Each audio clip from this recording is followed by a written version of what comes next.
Hello' বন্ধুসকল, কি খবৰ? আপোনালোকক আশা কৰোঁ সকলো ভালে আছে। মোৰ অন্য এটা ভিডিঅ'লৈ আপোনালোক সকলোকে স্বাগতম জনাইছোঁ।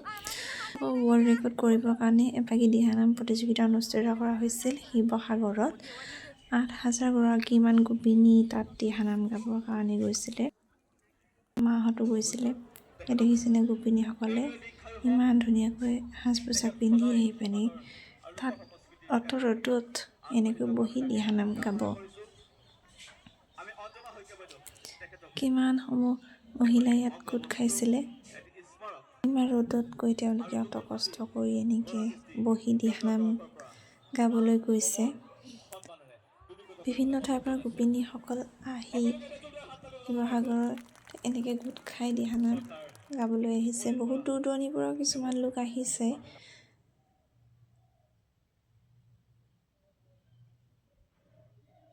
দেখিছেনে তেওঁলোকৰ কিমান হেঁপাহ দিহানাম গাবলৈ।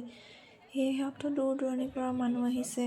মুঠতে ৮,০০০, ৯,০০০ মানৰ ওচৰা-ওচৰি হ'ব গোপিনী।